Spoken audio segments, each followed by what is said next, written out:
बिस्मिल्लाहिर्रहमानिर्रहीम। अस्सलामुअलैकुम स्टूडेंट्स हम BSN थर्ड सेमेस्टर की सब्जेक्ट एडल्ट हेल्थ नर्सिंग पढ़ रहे हैं। एडल्ट हेल्थ नर्सिंग में हमने यूनिट 5 हेमेटोलॉजी डिसऑर्डर्स स्टार्ट किए हैं। इसमें हमने 9 डिजीज़ कंप्लीट कर लिए। Disease number 10 Hodgkin lymphoma and non Hodgkin lymphoma हमने स्टार्ट किया था। इसमें से इसका जो पार्ट ए है होजकिन लिम्फोमा वो हमने पिछले वीडियो लेक्चर में कवर किया था, जिसका लिंक आप लोगों को इस वीडियो लेक्चर के डिस्क्रिप्शन के एंड में मिल जाएगी, वहाँ से आप स्टडी कर सकते हैं। और आज का जो हमारा वीडियो लेक्चर है इसमें हम इसका पार्ट बी जो कि नॉन होजकिन लिम्फोमास है वो कवर करेंगे।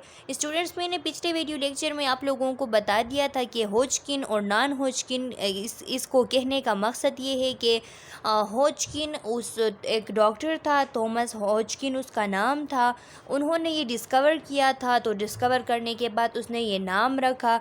अब इसमें फ़र्क ये है कि जब लिम्फोमा हो गई तो उस लिम्फोमा की जब बायोप्सी की जाती है तो बायोप्सी के रिज़ल्ट में जब वहाँ पे रीड स्टेनबर्ग सेल्स जो है वो जिसमें पाए जाते हैं उसको हम होजकिन लिम्फोमा कहते हैं, और जिसमें रीड स्टेनबर्ग सेल्स नहीं पाए जाते इसको हम नॉन होजकिन लिम्फोमा कहते हैं।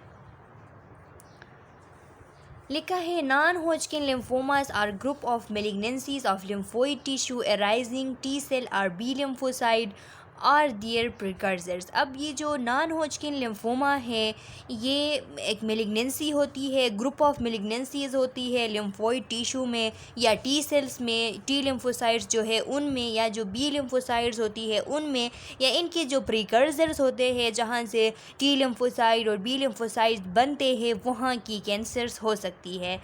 It include both in indolent and aggressive forms. इसमें नॉन होजकिन लिम्फोमास में दोनों इंडोलेंट और एग्रेसिव फॉर्म दोनों शामिल है। अब इंडोलेंट फॉर्म क्या है? वो तमाम कैंसर जो कि ग्रो और जिनकी स्प्रेड स्लोली होती है इनको हम इंडोलेंट फॉर्म कहते हैं, और जिनकी ग्रोथ और जिनकी स्प्रेड हाईली तेज़ी से होती है उनको हम एग्रेसिव फॉर्म कहते हैं। तो नॉन होजकिन लिम्फोमास में इंडोलेंट फॉर्म भी होती है और एग्रेसिव फॉर्म भी होती है।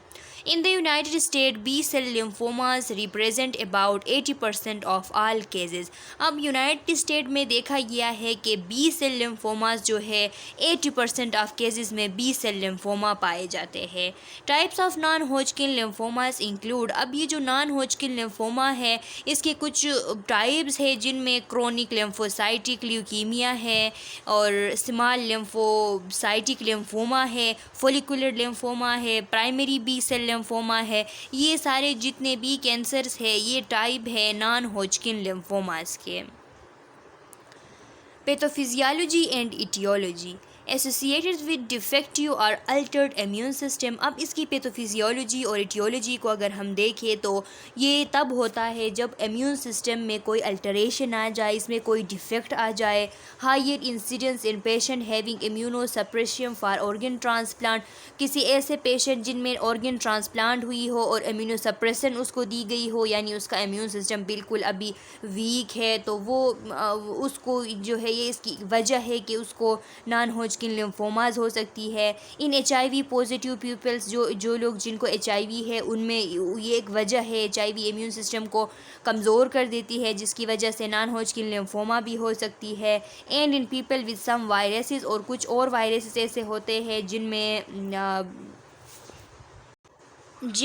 HTLV1 वायरस है, यानी human T lymphotropic virus type 1 है, और एप्स्टीन बार वायरस है।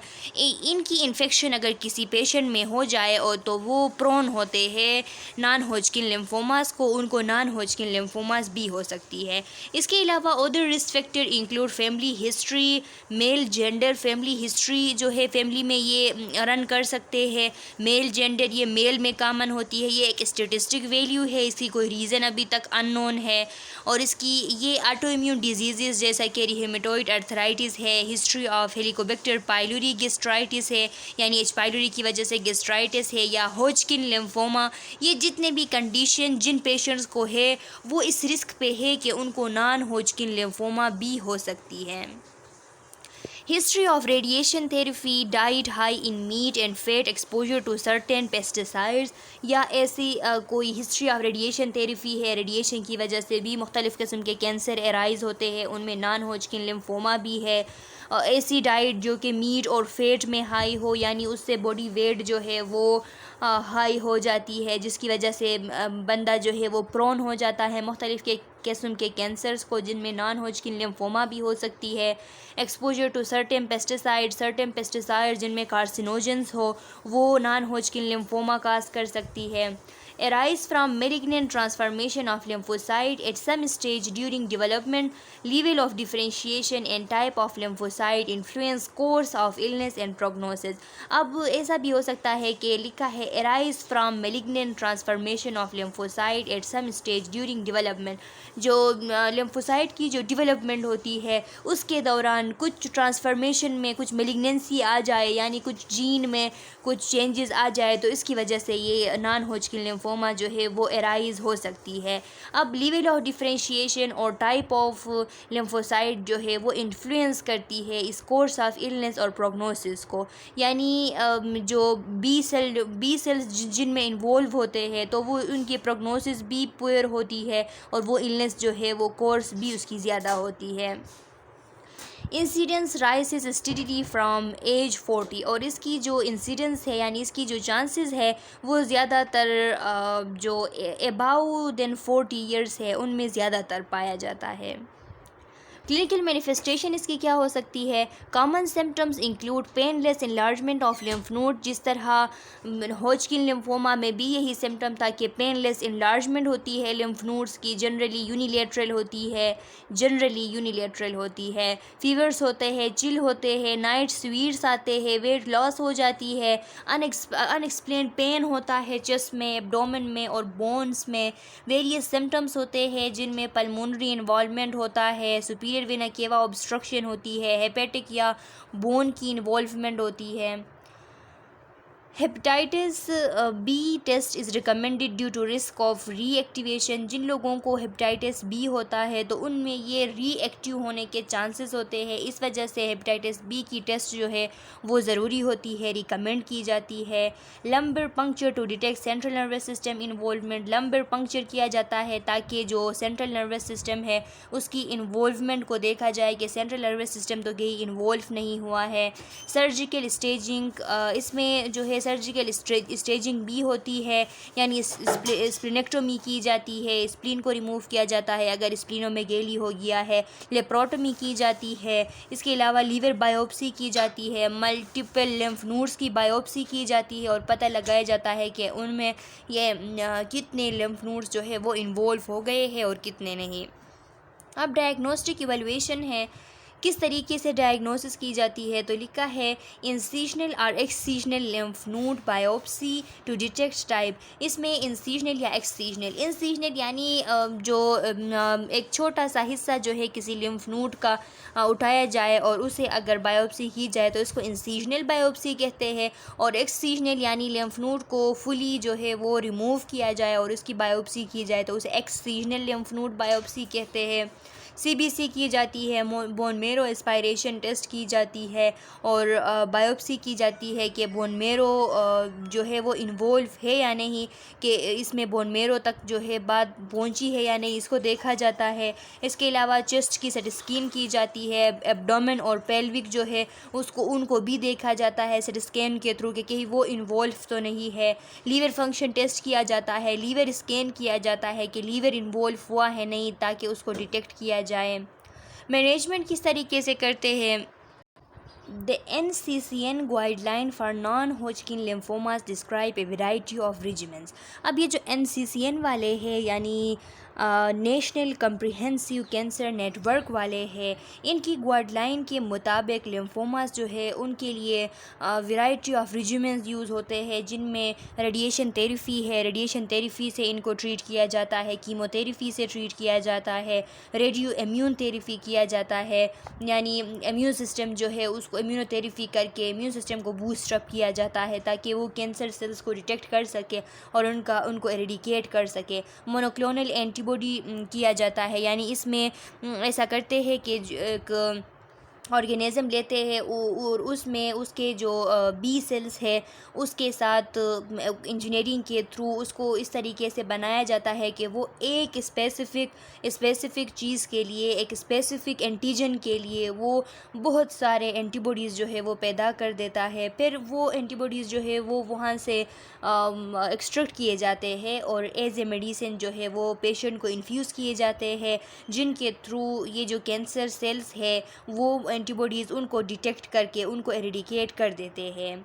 हेमेटोपोएटिक स्टेम सेल ट्रांसप्लांट की जाती है पहले रेडिएशन थेरेपी के थ्रू। जो नॉन हॉजकिन लिम्फोमास वाले स्टेम सेल्स है उनको एरेडिकेट किया जाता है, उनका ख़ात्मा किया जाता है। उसके बाद फिर ये वेन के थ्रू स्टेम सेल इंसर्ट किए जाते हैं, तो ये जब बोन मेरो में पहुंच जाते हैं तो वहाँ पे एक न्यू हेल्थी ब्लड सेल्स जिसमें आरबीसीज, प्लेटलेट और डब्ल्यूबीसीज तीनों शामिल है उनको पैदा करना स्टार्ट कर देते हैं।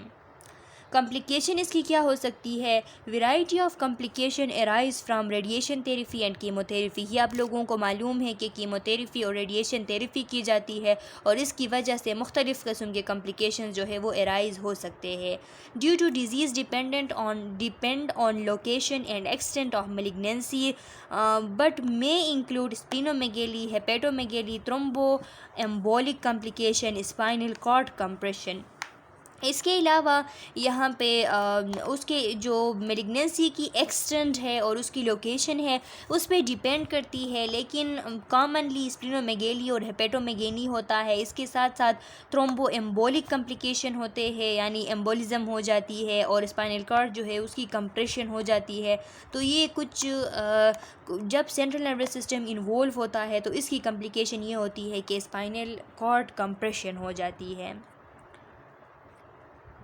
Nursing management non Hodgkin lymphomas की क्या हो सकती है स्टूडेंट्स के? हमने हेल्थ हिस्ट्री जो है वो ऑब्टेन करनी होती है। जब हम हेल्थ हिस्ट्री ऑब्टेन कर रहे होते हैं तो हमारा फोकस जो है वो फैटीग पे होता है, फीवर पे, चिल्स पे, नाइट स्वीट्स के बारे में पूछते हैं, लिम्फ नोड्स की हम उनको देखते हैं, उनकी कंसिस्टेंसी, उनके साइज़ को देखते हैं, इलनेस की हिस्ट्री हम लेते हैं और कोई ऐसी थेरेपी जिसकी वजह से इम्यूनो सप्रेशन हो उसका हम पूछते हैं।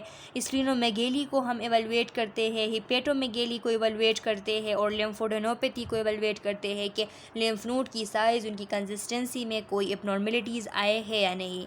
नर्सिंग डायग्नोसिस हम क्या लिख सकते हैं? हम लिख सकते हैं कि risk for infection related to alter immune response because of lymphoma and leukopenia cause by chemotherapy and radiation therapy. Patient जो है वो इस रिस्क पे है कि उसको इन्फेक्शन हो क्योंकि उसका इम्यून रिस्पॉन्स जो है वो अल्टर्ड हो गया है, क्योंकि उसको लिम्फोमा है और साथ में ल्यूकोपीनिया हो गया है, डब्ल्यूबीसीज की कमी हो गई है। क्यों? क्योंकि उसकी केमोथेरेपी और रेडिएशन थेरेपी की गई है और ये इनकी कॉम्प्लिकेशंस हैं।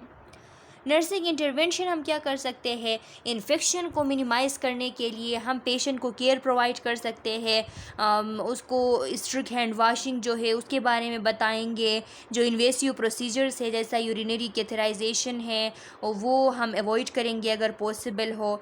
हम पेशेंट के टेम्परेचर को, उसके जितने भी वाइटल साइंस है, ब्रीथ साउंड है, स्किन है, म्यूकस मेम्ब्रेन है, उनको हम एसेस करेंगे, फ्रिक्वेंटली उनको एसेस करेंगे ताकि हमें साइन ऑफ इन्फेक्शन जो है उसका जल्दी से पता चले और जल्दी से हम उसकी ट्रीटमेंट कर सकें।